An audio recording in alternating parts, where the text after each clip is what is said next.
African heads of state must stop behaving like puppets that dance every time the imperialists pull the strings. When we, the people, decide to defend ourselves, we are labeled as militias. But that's not the issue here. The problem is seeing African heads of state who bring nothing to these people who are fighting, but who sing the same tune as the imperialists, by labeling us as militias, thus calling us men who do not respect human rights. What human rights are we talking about? We are outraged by this, and it is shameful. In April 16, 2025, as midnight crept closer over Ouagadougou, something dark moved through the streets. Armed men advanced toward the presidential palace with a singular goal: take down Captain Ibrahim Traore. It was supposed to be quick, a quiet reset of power that the world had seen too many times before across Africa. Western embassies watched the unfolding events with expectation, ready to install a new leader more open to their demands. But as the sun rose, the story was already over, and it wasn't the one the plotters had planned. Traore hadn't fallen. He stood, and by the time the city stirred awake, it wasn't just a failed coup they were dealing with. It was the beginning of a revolution that could upend global military dynamics. What happened in those few hours in Ouagadougou wasn't just a local event. It exposed a deep wound that had festered across the African continent for decades, a painful paradox where nations rich in gold, uranium, and oil found themselves begging for bullets. A nation drowning in gold, begging for bullets. Imagine this. Your village is under attack. Your soldiers are brave. They have the heart to fight. But when they lift their rifles, they find them empty, no ammunition. They rush to call neighboring villages, desperate for help. But by the time reinforcements arrive, it's too late. The attackers are gone, and the village lies in ashes. This isn't a fable. It's the real heartbreaking situation that Burkina Faso faced for years. Before Traore's rise to power, Burkina Faso soldiers fought terrorism with shocking disadvantages. A military commander would later reveal that when attacks came, they often had to borrow rifles from Niger while their people were slaughtered. Weapons that had been ordered were held up not by lack of money, but by political blocs from supposed allies like France. Even when Burkina Faso wanted to buy from other countries, France would intervene to stop the sales. Instead, they offered non-lethal aid: uniforms, boots, helmets. Meanwhile, terrorists attacked villages with heavy artillery and automatic rifles. Fighting with boots and camouflage while your enemies rained bullets on your people? It wasn't just betrayal. It was systematic control. And it wasn't just Burkina Faso. Mozambique, Nigeria, and others lived the same nightmare: beg for foreign weapons and surrender a piece of sovereignty, or face annihilation with empty hands. The plot that sparked a revolution on April 16, 2025, the danger moved from economic control to direct assault. Burkina Faso's security minister, Mahamadou Sanaa, later revealed the full scope of the conspiracy. Led by Commander Joanna Compere, a faction within the military had planned to storm a palace while terrorists launched attacks across the country. But the plot unraveled before it even began. Burkina Faso's intelligence services had intercepted communications between the conspirators and terrorist groups.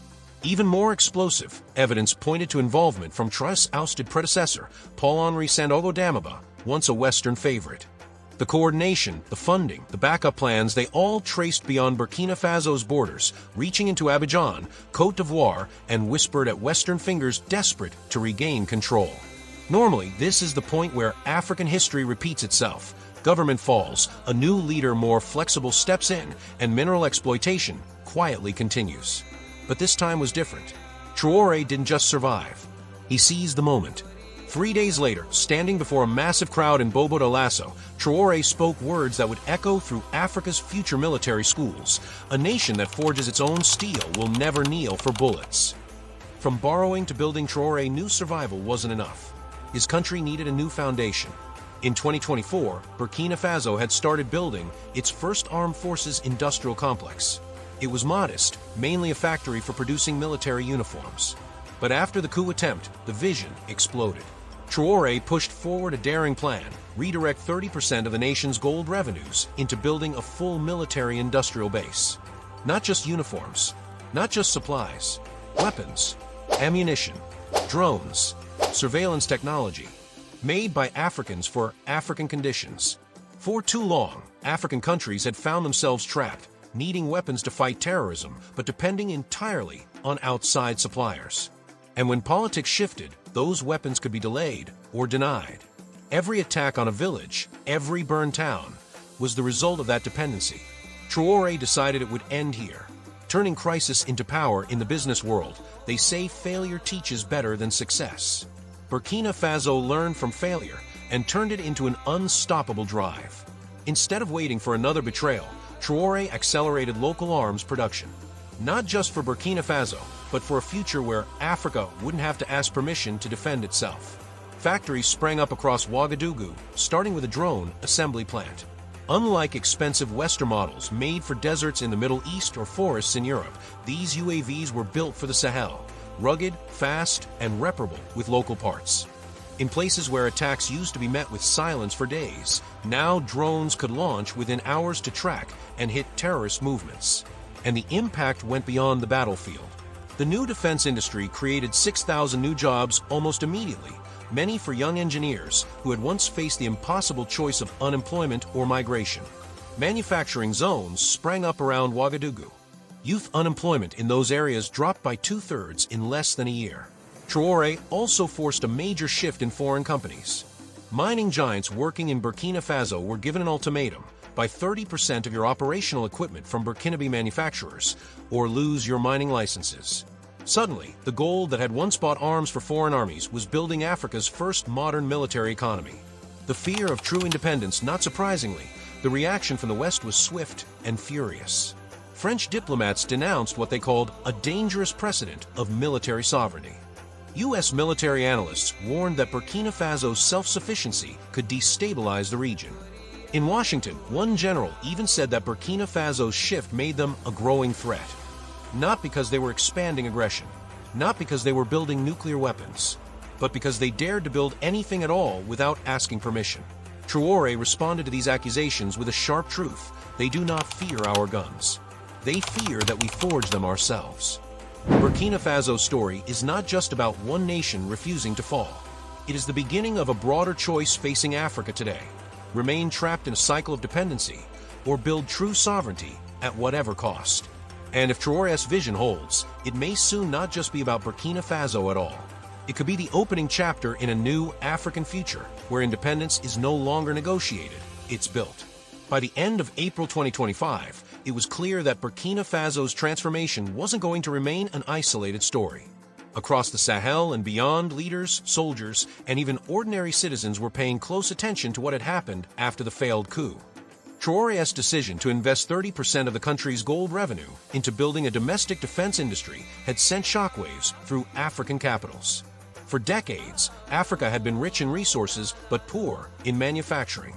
Now, a country once dependent on foreign handouts was building drones, ammunition, rifles, and armored vehicles within its own borders. For Western powers used to dealing with pliant African governments, the shift was alarming. If Burkina Faso could pull this off, what was to stop others? Breaking the chains Burkina Faso's story taps into a deeper history, a history of promises made and broken. Since the end of colonial rule, African nations have been promised partnerships that often turned out to be thinly veiled systems of control.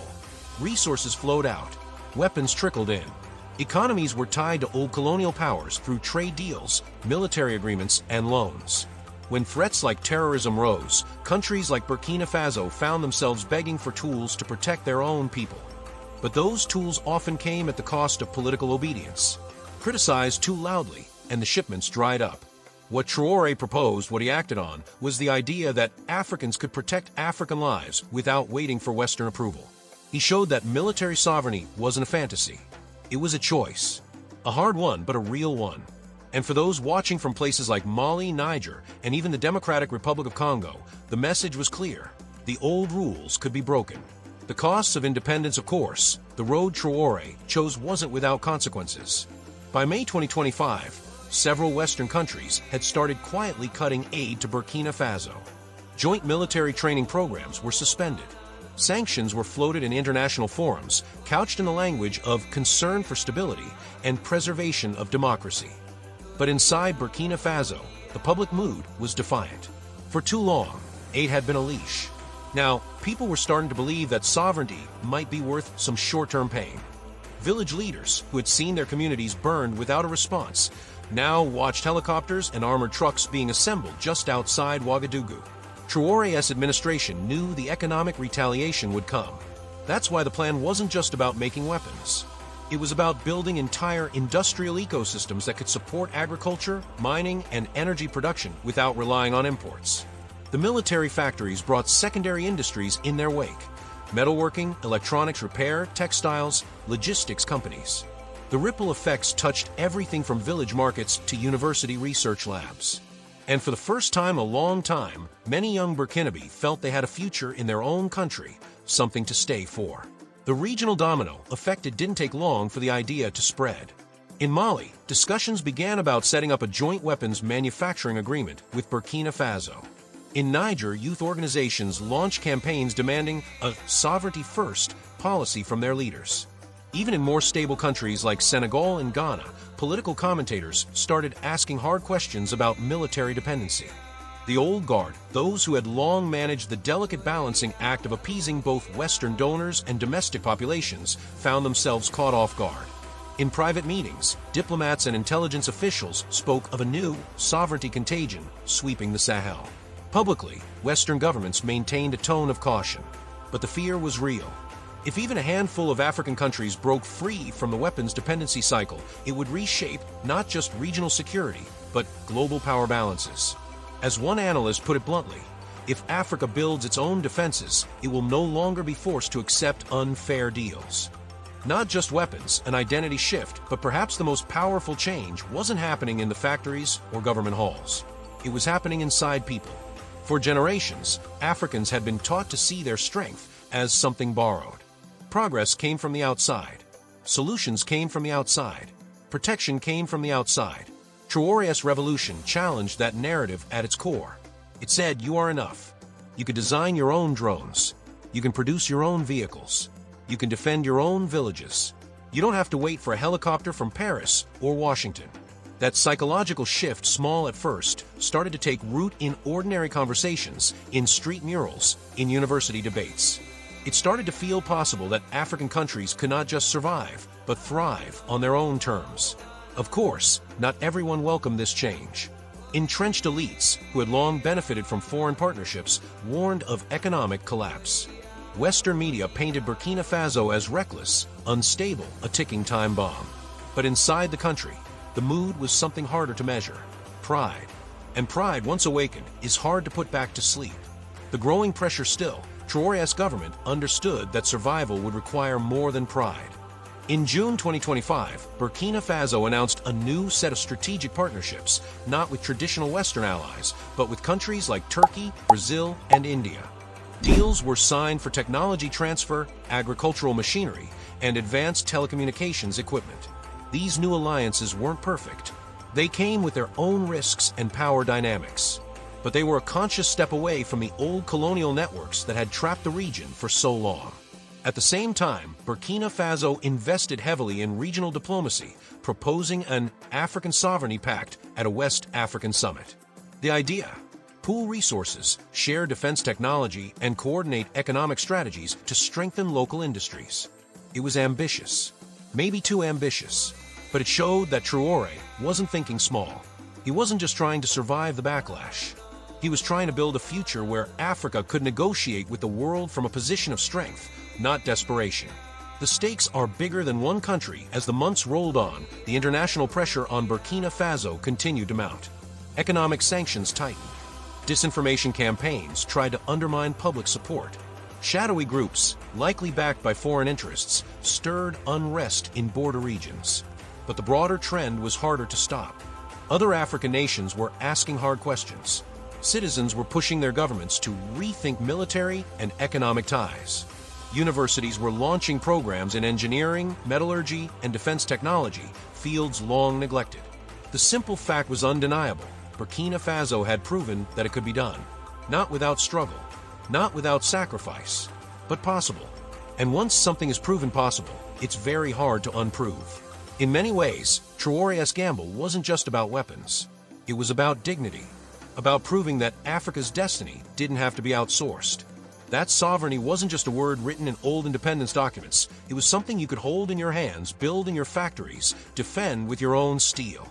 Whether the revolution succeeds or not remains an open question. The forces arrayed against it are vast and deeply entrenched. There will be mistakes. There will be setbacks. But something has shifted permanently. And for the first time in a long time, it's Africa, and not its former masters, writing the next chapter. The story unfolding in Burkina Faso is far from over. In fact, it may only just be beginning. As Captain Ibrahim Traore and his people carve a new path toward true sovereignty, the rest of Africa and the world watches closely. Will this bold vision survive the pressures lined up against it? Will it inspire a larger movement towards self-reliance across the continent? We want to hear your thoughts.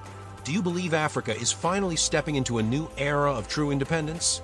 Or do you think the forces of global politics will find a way to pull it back? Drop your thoughts in the comments below. We read every single one. And if you found this report insightful, please don't forget to like this video, share it with others who care about Africa's future, and subscribe to the channel to stay updated with real stories that go beyond the headlines. Your support helps us bring you more untold stories like this, told with clarity, truth, and depth. Together, let's keep unfolding the real power shifts happening in our world.